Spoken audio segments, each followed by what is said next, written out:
Welcome to my video guys. तो आज हम बात करने वाले हैं कैश इन हैंड जॉब्स के बारे में। ये कैश इन हैंड जॉब्स क्या होती हैं, क्यों होती हैं, कैसे इनको ढूंढना है, क्यों ढूंढना है और क्यों इन्हें अवॉइड करना है। आज इस वीडियो में हम सब डिटेल में बात करने वाले हैं इस बारे में। अगर आपने मुझे सब्सक्राइब नहीं करा है तो आप मुझे सब्सक्राइब कर लो, इस वीडियो को लाइक कर दो।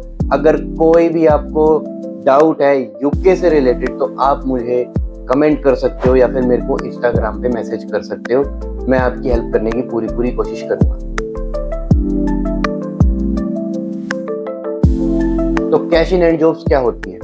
जब भी आप यूके में आएंगे तो आपको एक नेशनल इंश्योरेंस नंबर अलॉट होता है, जिसके ऊपर आपको एम्प्लॉय आपकी पे स्लिप बनाता है और आपकी सैलरी आपको डालता है, जिससे गवर्नमेंट आपकी सारी सैलरी का ट्रैक रिकॉर्ड रखती है कि आपने इस वीक कितना कमाया, इस मंथ कितना कमाया, आपकी एनुअल इनकम कितनी थी। तो उस हिसाब से आपके ऊपर टैक्स आपको फाइल करना पड़ता है। तो अगर आप कैश इन हैंड जॉब करेंगे तो आप ये टैक्स की चोरी करते हैं। इसमें क्या होता है, इसमें जब भी आप कहीं पे जॉब करेंगे तो वो आपको नेशनल इंश्योरेंस नंबर के ऊपर आपको रजिस्टर नहीं करेगा अपनी कंपनी में या अपने शॉप में। वो आपको काम देगा, आवर्स देगा, जिसका वो आपको पर आवर पे करेगा as a cash in hand. आपके अकाउंट में वो सैलरी नहीं डालेगा, तो गवर्नमेंट के पास उसका कोई रिकॉर्ड नहीं होगा कि आप वहां पे जॉब कर रहे हैं या कितने आप आवर्स कर रहे हैं। अब इसके फायदे क्या क्या होते हैं, नुकसान क्या होते हैं, उसके ऊपर चलते हैं। अब फायदे एम्प्लॉय के भी होते हैं, एम्प्लॉयर के भी होते हैं। तो पहले बात करते हैं एम्प्लॉयर के फायदे। जब आप उसके पास कैश इन हैंड में जॉब करेंगे तो उसको आपको रजिस्टर, आपका एनआई नंबर अपने आप पे रजिस्टर करने के लिए, आपका पे रोल रजिस्टर करने के लिए उसको अपने अकाउंटेंट को करीब 45 से 65 या 70 तक पाउंड्स एक बार में चार्ज होते हैं, जिससे उसका अकाउंटेंट आपकी पे स्लिप्स को, पे रोल को हैंडल करेगा। वो वहां पे उसके पैसे बच जाएंगे। उसके अलावा जब आपकी जॉब होगी, जब आपको सैलरी मिलेगी, यहाँ पे जो मिनिमम वेजेस की सैलरी है वो है 12 पाउंड्स एंड 21 पेंस। तो इस हिसाब से अगर आप एक वीक में 242 पाउंड से ज्यादा कमाते हैं तो आपको एनआई कंट्रीब्यूशन देना पड़ता है इस गवर्नमेंट को, जो कि होता है नियर अबाउट 8%। अगर आपकी सैलरी 1 ईयर में 12,570 पाउंड्स को एक्सीड करती है तो आपको टैक्स देना पड़ता है 20% ऑन योर सैलरी। इसमें क्या होता है, अगर आपको एम्प्लॉयर सैलरी प्रोवाइड कर रहा है, आपको सैलरी दे रहा है 12 पाउंड्स एंड 21 पेंस के हिसाब से, तो उसको एम्प्लॉय को भी एनआई कंट्रीब्यूशन देना पड़ता है, जो कि उसका पड़ता है नियर अबाउट 15%।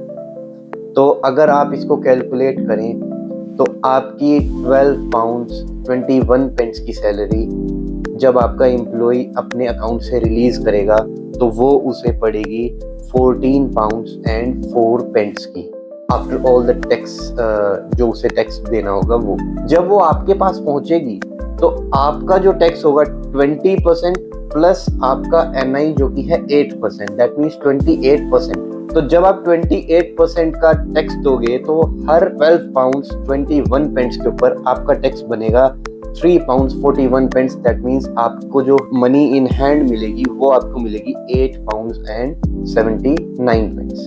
जो टैक्स आप पे कर रहे हैं अपनी सैलरी में से, वो एक्चुअल में आपके एम्प्लॉयर की पॉकेट से आ रहा है। तो ये 5 पाउंड्स और 25 पेंस का जो टैक्स पे हो रहा है ना, आपका टैक्स, आपका NI contribution and employer NI contribution, ये मिला के बनता है 5 पाउंड्स एंड 25 पेंस।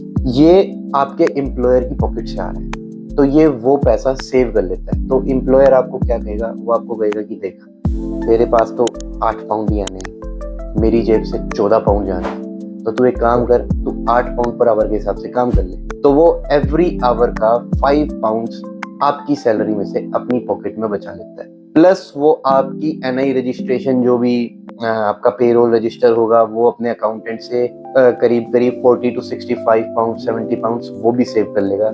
उसके बाद जब आपकी हर मंथ की जो पेरोल जो अकाउंटेंट संभालेगा तो उसका जो भी 5 पाउंड 10 पाउंड पर मंथ जो भी उसका फिक्स प्राइस होगा वो भी वो सेव कर लेगा। अब इसमें एम्प्लॉयर के इतने फायदे हैं, तो एम्प्लॉय का क्या फायदा है? एम्प्लॉय का फायदा है, अगर वो स्टूडेंट है तो उसको 20 आवर्स पर वीक से ज्यादा काम करने के लिए अलाउड नहीं होता। अगर आप कैश इन हैंड जॉब करेंगे तो आप 40 आवर्स, 60 आवर्स, 70 आवर्स, आप कितने भी घंटे काम कर सकते हैं, क्योंकि गवर्नमेंट को नहीं पता है, गवर्नमेंट के आप सामने आप काम ही नहीं कर रहे। तो यहाँ पर स्टूडेंट्स क्या करते हैं, एक एनआई पे जॉब ढूंढते हैं, किसी वेयर हाउस में, फैक्ट्री में, या किसी भी और टेक अवे पे या जगह पे, जहाँ पे वो 20 आवर्स काम करते हैं ऑन एनआई, जहाँ पे उनकी सैलरी 12 पाउंड्स एंड 21 पेंस के हिसाब से आती है। उसके बाद वो बाहर कहीं और कैश इन हैंड पे काम करते हैं 20 hours, may be 30 hours, 40 hours, जिसमें वो कैश इन हैंड पैसे लेते हैं। तो गवर्नमेंट के हिसाब से तो उन्होंने सिर्फ 20 ही आवर्स काम किया है। अब इसके नुकसान क्या है, एक बार इसके नुकसान सुन लो, उसके बाद बताता हूँ कि इसको ढूंढना कैसे है। पेड लीव्स नहीं मिलेंगी आपको। अगर आप कहीं भी एनआई पे रजिस्टर्ड हो तो हर कंपनीज का अपना अपना होता है, आपको पेड हॉलीडेज मिलती हैं। आपके पास कुछ हॉलीडेज होती हैं, आप ले सकते हैं, आपकी अकाउंट में सैलरी आएगी, चाहे आप उस वीक काम करें या ना करें। सिक लीव्स नहीं मिलेंगी आपको।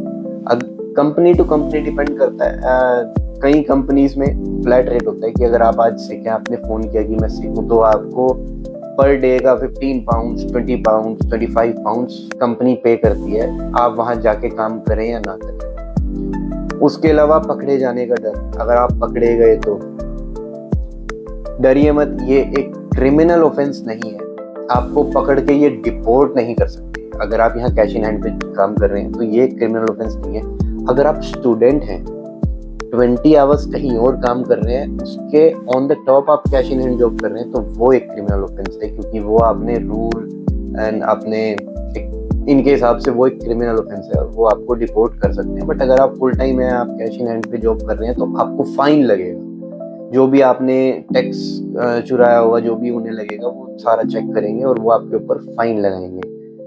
अगर एम्प्लॉयर पकड़ा जाए कैश इन हैंड में जॉब देता हुआ, तो फर्स्ट टाइम में तो उसे वार्निंग देके छोड़ देंगे, उसके ऊपर फाइन लगाएंगे।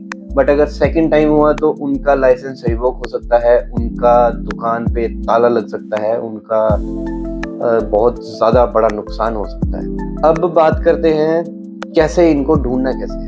गाइस, जो यहाँ के ब्रिटिशर्स होंगे वो तो आपको ये नहीं देंगे और वो इसके बहुत खिलाफ होते हैं, तो आप कोशिश करें कि उनसे तो ऐसी कोई बात भी ना करें कि मुझे कैश इन हैंड जॉब, मैं कैश इन हैंड जॉब ढूंढ रहा हूँ। जो आपकी कम्युनिटी के पीपल है, लाइक जो भी एशियन कम्युनिटी के पीपल होंगे, इंडिया, पाकिस्तान, श्रीलंका, बांग्लादेश, वहाँ के लोगों के जो यहाँ पे takeaways, off licence stores या कैसे भी स्टोर्स हैं, आप उनसे अंडर द टेबल बात कर सकते हैं, वो आपको ये जॉब प्रोवाइड कर सकते हैं। मैं तो आपको यही कहूंगा कि आप ये जॉब ना करें, क्योंकि इसका एक और इसका नुकसान है। अगर आप सिर्फ कैश इन हैंड पे काम करते हैं तो आपके पास अकाउंट में पैसे ही नहीं आ रहे हैं, वो सब सारी सैलरी आपके पास कैश में आ रही है। तो इससे आपका ना तो सिविल स्कोर बन पाएगा और आप इतना सारा कैश स्पेंड भी नहीं कर पाएंगे और इतने सारे कैश को आप जमा भी नहीं करा पाएंगे।